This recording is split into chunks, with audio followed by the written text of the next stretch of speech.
To get up in here. Just got a quick question for you guys. Trying to get these angles right here. Here we go. Out here on the patio. I guess my main question is this, which I know a lot of us may not ask ourselves because we get over annotated with information via social media and major news networks. And that's why black media is very important. But within the black media space, it's very important on who you guys view and listen to. One of the first things, not primarily the first thing, but one of the first things you should probably ask yourself is one, what is the news media network talking about? And it's for your best interest. And that is what is important. What is the news media person or network talking about? And is it in your best interest? Second of all, more times than not, people are voting because of said propaganda from their particular newsroom or news perspective, rather. And what we need to understand is in voting, some people think is their ancestral um, duty, so to speak. And don't forget, our ancestors, those who came before us, who um, sacrificed their lives for us to have the freedom to vote, it was more so for the right to vote. Because now we're dealing in a very, um, which has kind of been the same, but it just seems different because we're in a different era. But when are we going to stop voting for GP, right? We're just voting for general purpose. Like, we're just voting to vote. Like, oh, I'm going to vote to keep the orange man out of office. I'm going to vote because I voted for Joe Biden. He didn't do anything that helped America. But let me tell you this, all these different groups, right? And I'm not going to break it up into minorities, but black, whites, Asians, Hispanics vote for particular reasons. Now, unfortunately, when it comes to foundational black Americans, a lot of us are voting for our own special interests, but not as a collective group. And we need to start being very collective in our votes because we will never have power. But this is what a lot of these political parties like, that the black vote is divided. But historically, we haven't been divided. We've always been voting 80 plus percent Democrat, and it has no beneficial value to black Americans, right? And the only way that we can show power as a powerless people, right? You may be doing well in your personal finance, you may be doing well in your personal life, but for the collective of our people, we know a lot of our family members who are not doing so well are struggling. And why is that? I can go down the whole timeline of slavery, Jim Crow, Reconstruction, civil rights. We already know all those things. We don't need to keep repeating the same things over and over again. It's time for action. It's time for action. We need to start having the Montgomery boat brawl spirit where we come together on a common goal and execute. The problem is we keep dividing ourselves in all of these subsects, right? And we have black Americans that believe this particular thing. We have black Americans that believe that particular thing. And I'm not going to get in to detail because we already know that a lot of us disagree on a lot of things because I got it. We're not a monolith. Perfectly fine. But here's the thing. If you know that your ancestors were enslaved, if you know that your ancestors went through Jim Crow, right? But the lineage of foundational black Americans that stem from chattel slavery here in the United States of America, we understand that we are owed reparations. And then for the current times, ever since we've landed on this land and built this country from the ground up, we also have to understand we have been an unjust people. We have been done wrongly on all accounts. Now, even if we commit a crime, even if we commit a crime, we're getting longer jail and prison sentencing, right? Some of us are even getting jail sentencing, death penalty sentencing. And we have to think about the collective of our people. We have been very selfish in our voting, right? Some of us are voting based upon fear. Like, oh, I'm voting because I don't want Donald Trump in office. I'm voting because I don't want Biden in office. For whatever reasons that you have. But here's the thing. Have you ever took voting off the table? Or do you believe it's your civic or American or Black American historical duty? Right? It's kind of like going to a restaurant. There's nothing on the menu, but you're going to pay your money, but you're not going to receive anything. That's the kind of way I look at it. Every time Black Americans show up to vote, there's nothing on the table that is specifically for us. Nothing. Right? Kamala Harris, she told us she's not going to do anything specifically for Black Americans. And if she does anything for Black Americans, it's going to be for everybody else. It's going to benefit everybody else. But have you noticed they don't have the same talking points? Have you noticed they don't have the same smoke? Have you noticed they don't have the same political legislation for other groups? These other groups have their own personal legislation that is directed towards their group, that benefit their group. But we continue to believe that voting democratically, voting Republican, voting independent, as I used to do, thinking that I could play both sides essentially, like, well, I agree more so with the Republicans on this particular presidential election, or I agree more so with the Democrats on this particular election. And none of that has benefited us. You know why? Because nothing has been on the table for our people. Nothing has been on the menu. And we continue to show up at the table. They give us a menu. Nothing is on the menu, but we keep paying our vote, meaning that we keep cashing our vote. Well, we're going to just take a couple of points that we all can agree on. And here's another thing. For those who do not agree in the foundation of Black American space that we are owed reparations, just don't do anything. How about that? How about have no action, non-action? That also shows a power position for our people. And here's another thing.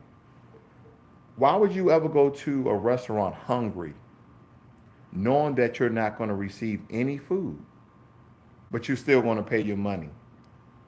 Does that make any sense? Hopefully that analogy is being very concise and clear to people.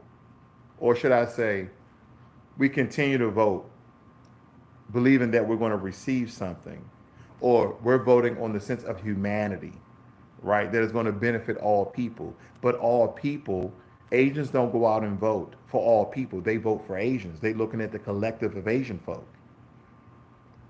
White people, who are the mass majority of America, when they go out and vote, because they have such a large population, they get into that whole liberal and conservative and liberal conservative and conservative liberal, all these different quote unquote political titles that they give themselves for their best interests. We have a couple of grassroots candidates out there that are not really making any headway, and it's because we're not supporting them. I'm not going to even give you names because you know who they are, right? If you look in your local, your state, and even on a federal level, running for Senate and all these other positions, that they can actually vote on certain things for our people, what's on their ticket? Because you look at these presidential candidates, you look at Tim Scott on the Republican side, right? No one's is showing up on the Democrat side because they're already nominating Joe Biden. And let's just be realistic. Joe Biden is barely walking, right? He's already failed a couple of times. And yes, he's an elder. He's elderly. But nonetheless, why keep voting for someone because we're trying to vote for the lesser of two evil? It's still evil, family. So why should we vote? That's my question. Why should we vote? Some of you are going to say, well, I received affordable health care plan. I received Obamacare. Everybody did. And if you remember, The reason why Obama said this out of his own mouth. Obama said that the reason why I never brought up reparations, the reason why I never did anything for black people is because of white guilt. That's what Obama said. He said, because of white guilt, that is the reason why I never did anything for black people. So you telling me a two-term president that looks like you and speaks like you, but let's just be realistic. We know that Barack Obama is not a foundation black American. We know he's not. And that's why he wasn't relatable. But he sounded good, did he not? I voted. I voted for him. He sounded good. So if we're not voting for actual, tangible, feasible things, then why are we voting? We continue to waste our time every 2 years and every 4 years. That's what we continue to do. Now they're going to do this whole smear campaign. They're going to run smear commercials and campaigns against Joe Biden. They're going to run smear campaigns and fear mongering tactics with Donald Trump. And they're going to exploit this whole RICO charge with him and his cronies who did illegal things, whatever. I'm not getting into those political fights because it does nothing for our people. You're going to have Democratic shills. You're going to have Democratic pundits. You're going to have Democratic puppets to convince you that your vote should go to the Democratic Party. I guess my question is this. Everybody knows this term.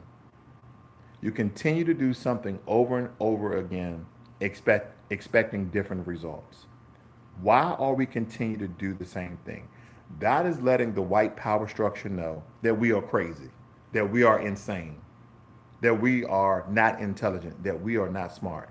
Because they're sitting back, they're drinking their whiskey, they're drinking their scotch, they're smoking their fine cigars, and they're saying, we don't have to do nothing for black people. The only thing we need to do is badmouth the Republicans. The only thing we need to do is show how racist the Republicans are and pretend like we're not racist. You see what I did there? Pretend like we are not racist, which they are, right? Because both political parties are. But that does not mean that we can't get anything from them, because we can. We still have a large enough population to swing the vote. Again, we have a large enough population to swing the vote. Even though we're not a monolith, we need to be a collective, right? We need to have some key points that all of us agree on. You guys can talk about healthcare, crime, infrastructure. Yeah, the roads need to be, I got potholes all over my street. You guys can talk about all that crap, right? But here's the thing. You guys can talk about grants, student forgiveness, low interest loans, all of that. But the two things I want you guys, if you can, to focus on is reparations and implementing a system of justice. Meaning that when a foundational black American commits a crime, if he commits a crime and not wrongly accused, not being set up, right? Getting the same prison or jail time as a non-black person. Whether they are a first offender, second offender, or whatever. Those two things. And a lot of us would like to get into the weeds about reparations, right? Well, how much is it? How much we're going to receive? There are some details there. I've heard all these figures of 16 trillion, 18 trillion dollars. But this for the sake of argument, family, let's just say it's 16 trillion dollars that's going to 50 million people. And some of you are worried about it crippling the country. The billions of dollars up until this point, we've given Ukraine one-tenth of a trillion, $135 billion, cash money. But that does not include the amount of equipment that we've given Ukraine. We've given Ukraine depleted uranium rounds. We've given Ukraine Abram tanks. We've given Ukraine missile defense systems.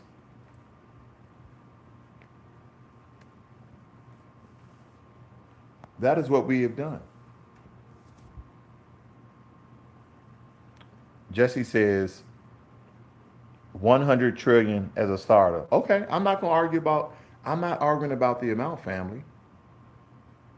But again, I just must focus on, we got to be very, very focused this election. It's very important. Like it's so important. This may be the last election that we hold a political position that can sway the vote either way. And we can't bank on what we think may happen.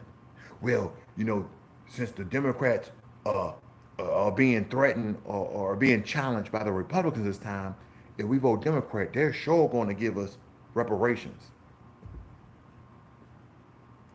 Even with someone like John F. Kennedy, right? Or Robert F. Kennedy, my apologies, Robert F. Kennedy. When he was asked about reparations, he was like, yeah, black Americans are owed reparations.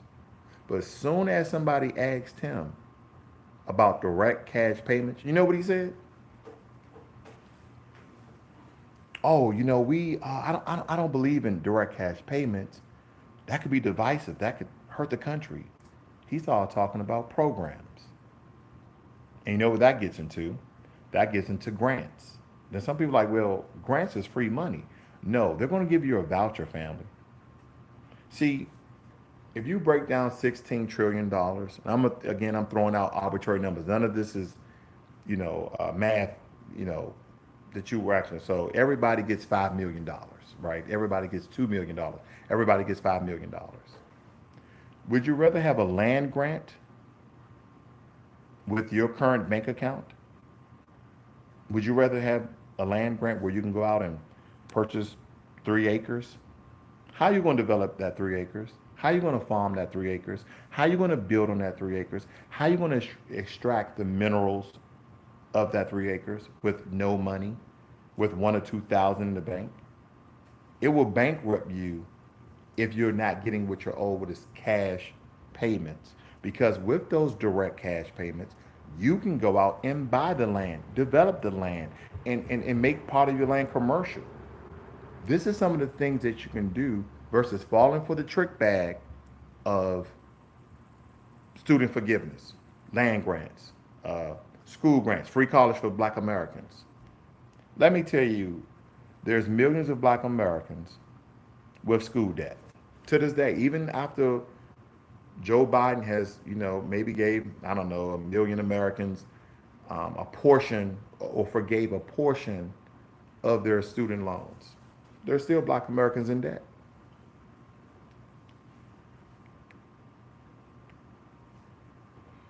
Why should we vote? Why should we vote? Okay, Jesse, I see you. So 2 million. Okay, I knew I was in the ballpark. 2 million, 5 million. I'm just throwing around millions, as the government does to Ukraine. And see, if we don't see the money given to Ukraine as a big fat smack in the face, now the counter argument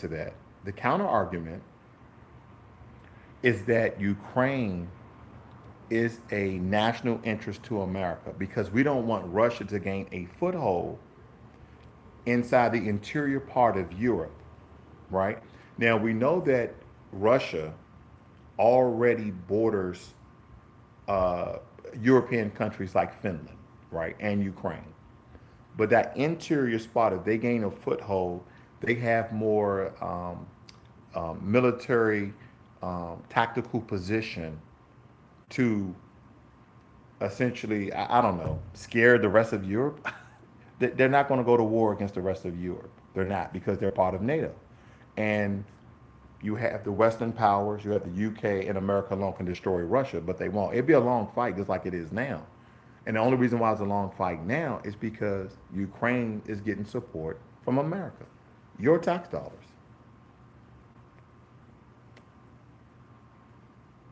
Your tax dollars. And everybody, you're trying to watch all these news stories. You're trying to figure out what's going on with Donald Trump. You don't even have to do that much, family. The only thing I have to ask you is this: what has the Democrats, what has the Republicans done for Black Americans? I'll wait.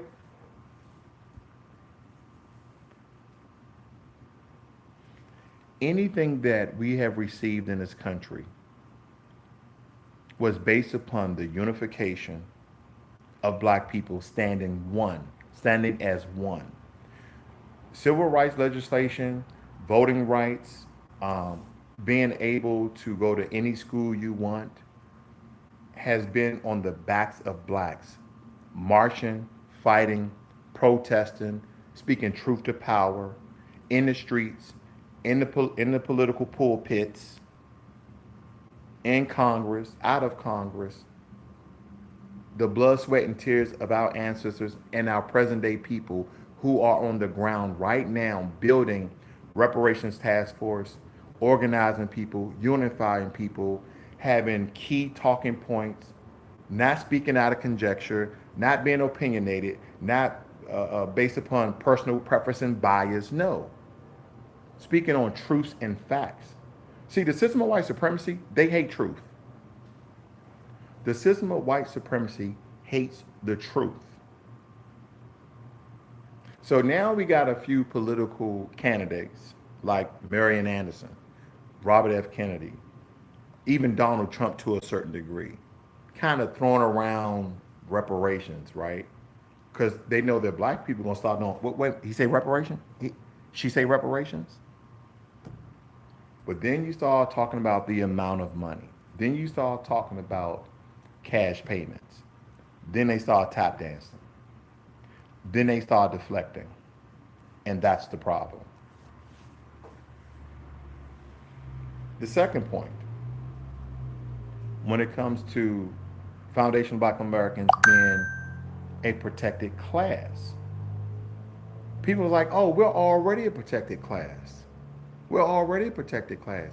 Do you know how hard it is when a race soldier, when a white supremacist, when a non-black person attacks, injured, assaults, and killed a black person, and they are being called racial slurs?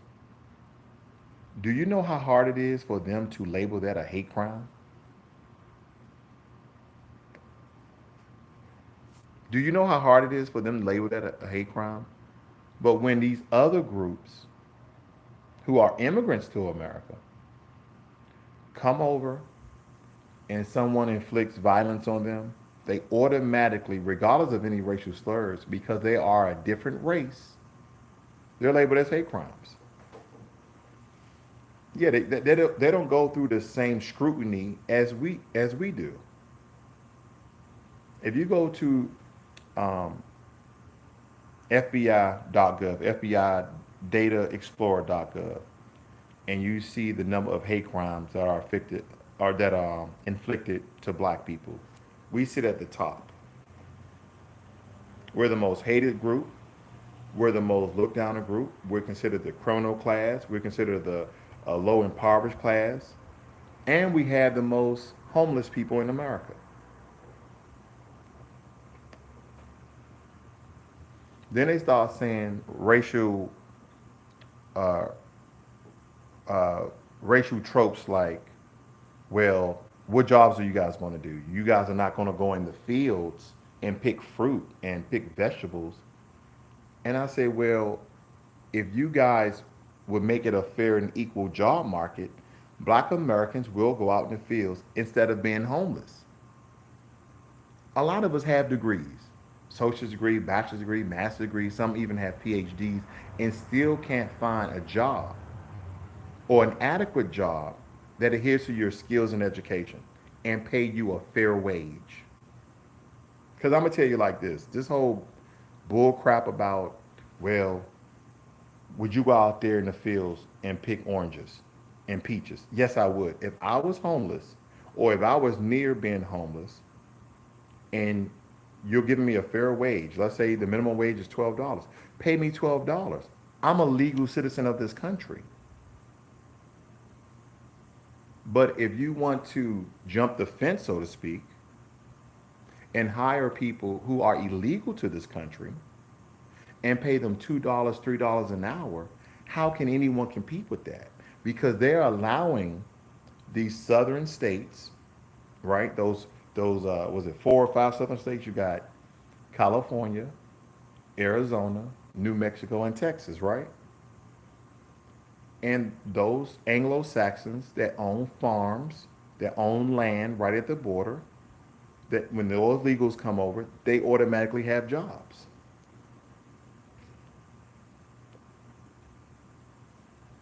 But we keep trying to pick a side. We keep trying to pick a side. If I can recall correctly, Neely Fuller said, we do not have any friends. So don't think that the Democrats are your friend. Don't think that the Republicans are your friend. We have no friends. The only thing we have as a collective group is our vote. So why should we vote if there's nothing on the table? I'm not trying to sway you one way or another, but I want to make things very transparent. I want to make things very clear and concise so you understand when you're going to vote, if you vote, what are you voting for? Because all these other groups, they're not going up there wasting their time. And the last point on voting right here, when we talk about the power that we have, unfortunately, a lot of us are living impoverished below the poverty line. But I know one thing that all of us have: $1. What if you found a candidate that spoke on reparations and making black Americans a protected class? And the only thing you had to do was just give $1 a month. I don't have any candidates in mind to tell you who to go and support, but I guarantee you can find them in your district, your region, your state, and pay them $1 a month to support them. Now, if we're 50 to 60 million people and we had a candidate that was running for president, and let's say 25 of us, 25 million of us donated $1 a month, do you think they have enough money to run? Indeed, they will. You get what I'm getting at? Because listen, I'm from Southeast DC. I've lived impoverished. I lived below the poverty line. Me and my mother, we were homeless at a time. But I can tell you, even poor people have $1 to donate. You know, and I know we would be in the hood. We would be in the ghetto. We would be in our urban neighborhoods, and people are wearing the most expensive clothes. And I'm not telling you what to wear. I'm not telling you what to buy with your money. But what I am saying, majority of us have $1 to donate. And some of you have $10, $100, $200, so on and so forth. But family, we have to invest in people who are going to invest in us. We have to invest for those people who invest in us. I appreciate your donation, YG. One of my biggest supporters. I appreciate that, YG. Thank you, brother. And here's my thing: I always shout out other people that I follow. I donate to them. My brother Afro Elite, he's doing big things over there on the Afro Elite channel. A to Z, she's doing big things. Torian Rain Reloaded, okay. Alpha News Network, Professor Black Truth, Jason Black, also known as TBA, Tariq Nasheed, and that's just to name a few. There's a lot of people in the black empowerment space that we can agree on two things. We can agree on reparations, that is trillions of dollars, and we can agree on making foundational black Americans a protected class.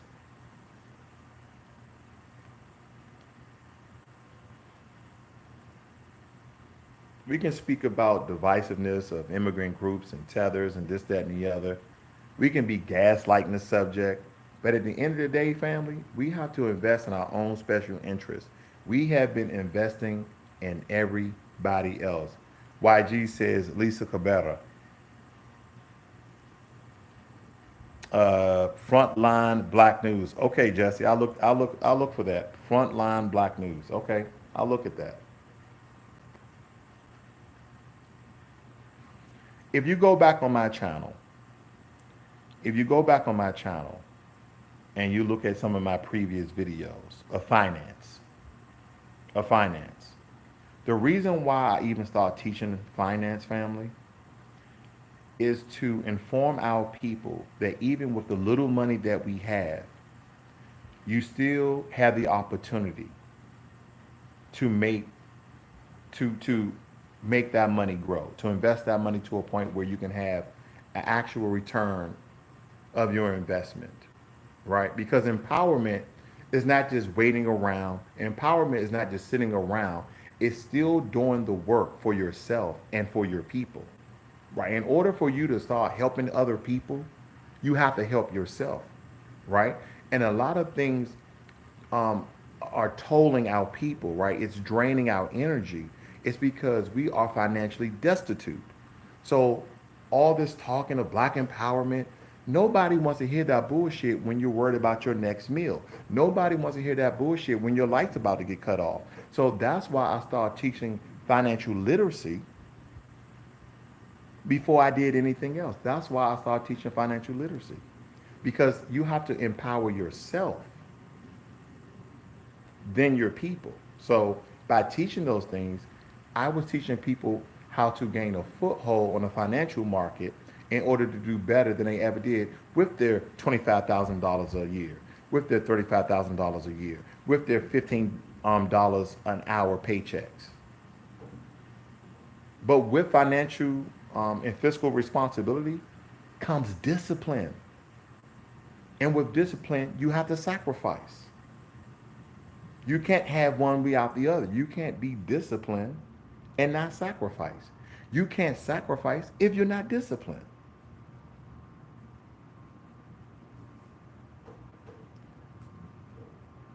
Hopefully, we get it right. Yep, Vicky Diller as well. What's the brother's name? I listen to him all the time as well. The African News Diaspora channel. I forgot his name. Phil Scott. Phil Scott. That's his name. Our brother Phil Scott. Even Boyce Watkins to a certain degree. I listen to all our brothers and sisters out there doing the work. I even listen to Richard Sudan, right? He's an ally of ours, as well as TD Hip Hop Media. Check out TD Hip Hop Media. He's Jamaican, but he stands up for Foundation Black Americans and displays the races left and right, the races Democrats and Republicans.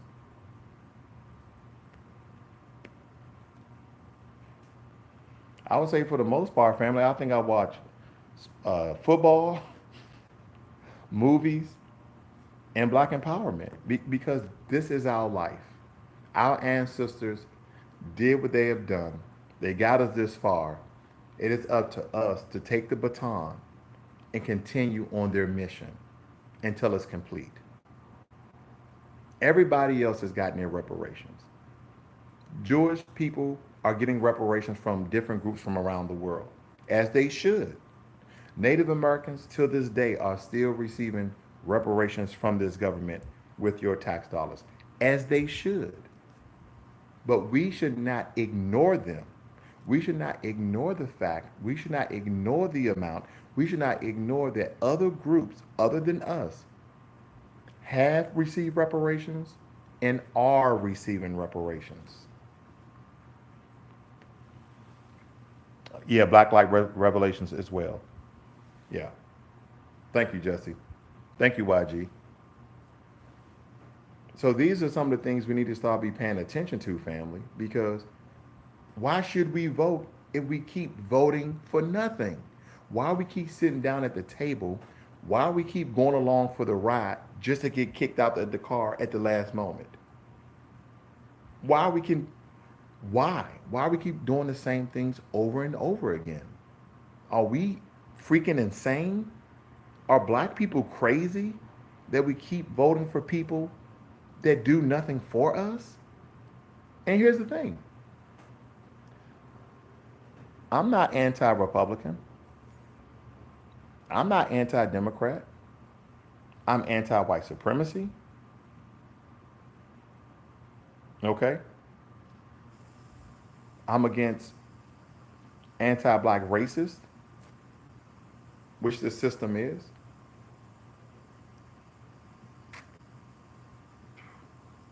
The conversation's been had. The people, the influences that you guys have put in the chat, as well as myself and the other significant names that I've mentioned, we on these different platforms talking about the same things. And we're saying them in different ways because we understand that black people are not a monolith. So we have different influences that speak to our special interests in different ways. Because you may not like the way that I speak. You may like a Jason Black. Great. Follow him. Subscribe. Listen. I'm not a hater of any. I'm not a hater of any of our brothers and sisters who are doing the work, who are taking their time, collaborating, putting things together to present to a people, to give them a package of information for them to be more empowered, to be more informed about the times that we're living in.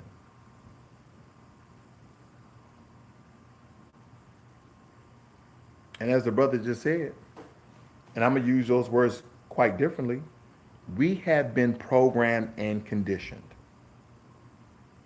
And for those of you who have a brain and use it, inform your brothers and sisters who may not be attentive, who may not be as intelligent, who may be living in a cave, who don't understand the very construct and dynamics of the times that we're living in, and how this election is going to be very, very critical. Very, very critical. Because, family, even though our population is rising as Foundation Black Americans, we're being watered down and divided by different groups. And as our population is slowly growing, this white supremacist society has influxed their numbers with illegals. And I'm not just talking about Hispanics, because Asians who can't get visas, work visas, they come over illegally through Mexico. Indians who can't get a work visa and come over here and do programming and IT jobs, they come through Mexico.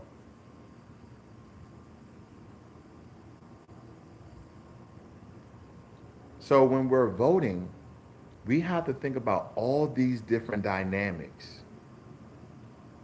Because the point I'm making is, I haven't seen anything on the table that's going to have me to vote.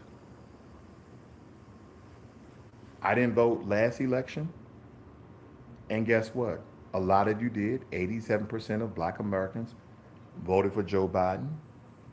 I mean, shit, over 90 something percent voting for Obama. Some of us are even more poorer than we were before. And if not you, I know you have family members who are doing worse now than they've ever done before, even with Joe Biden. Then some of you are going to say, well, I did better under Trump because maybe you own a business. Maybe you know how to file your taxes. Maybe there were more jobs. But I'm definitely not going to go tell you vote for him because he didn't have nothing on the table for us either. Family, this election is about two things. And I know I've been a repeater here. It's about cash payments and reparations and making black Americans a protected class. That's really what this is all about. When you listen to all of these people, we talk about three major points. We talk about reparations, we talk about anti-black racism and the system of white supremacy, and we talk about making black America a protected class. Yeah, there's going to be other videos. You guys are going to get informed. I just did a video, I think it was last week, about the bricks.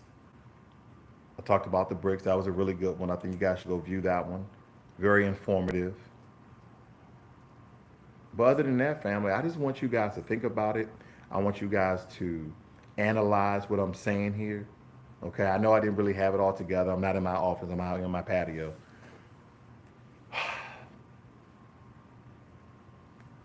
You would like to believe that there's a weight but it's very easy. The only weight that I think that's on all of our people who are in the black empowerment space is for our people to grasp the information that we're trying to convey to them. Not necessarily do as we say, but just because if you understood the granularity of what we're saying, then I promise you, majority of our people would not vote. Right? We've already heard the news stories, CNN, MSNBC, Fox. Oh, Black Americans are not turning out to vote. What should we do? Jim Clyburn, we should do a fish fry. They love food. Uh, Kamala Harris, at her little birthday bash or hip hop bash, she was trying to dance. It's so much, family. It's so much. Because it was so much symbolism when I saw Kamala Harris. She made sure there was a lot of black men in purview so the cameras can see. And that was to gain the black vote because she already knows she got the black, our black women, the sister girls, the deltas and AKAs, and I think she's an AKA, right? She went to Howard. I'm from DC, so I believe she went to Howard, and she's an AKA. But she's using all those tactics so her and Joe Biden can stay in office. Because here's gonna be the problem.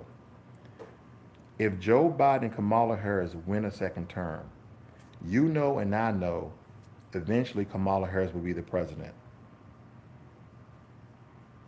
I don't believe Joe Biden is sick, but he is elderly. You see the things that was happening to Mitch McConnell, right? He kept stopping in the middle of a speech. He was like, "Yo, we're going to sign the legislation and pinpoint those things to Congress." Then he'd just freeze. I think he's done it twice already, if not three times, but he already did it twice. So the Democrats are banking on Kamala Harris being president of the United States of America. And that's what she's banking on. So that's why they're doing all these symbolisms showing her, and they already divided black men against the black woman. And thank God there's a lot of black women now turning the cheek and understanding that this was the ploy of the Democrats to divide our people, for black women to essentially separate themselves from the black man, which is kind of like an evil twist to encourage black men to vote Democrat. Right? They have all these psychological tests, right? I don't want to get too deep with that, but you get my gist of what I'm getting at is what's on the table is for our very survival. And I know all of you have your special interests for yourself and for your family. But family, it's just like anything else. If you want to play tennis as an individual, you may win as an individual. But if we're playing football, it's a team sport. And foundational Black Americans, we need to be a team. We need to be on the same accord. We need to be playing by the same playbook. And we need to execute it. We need to execute it. So you guys are receiving the playbook each and every day from all our powerful black brothers and sisters in the black empowerment space. You have the playbook, you have the information. Now I need you to go out and execute it. And execute it doesn't mean running to the ballot box, putting your vote in. It means sitting back and waiting until something is on the table for our people. You guys have a good one. Be one.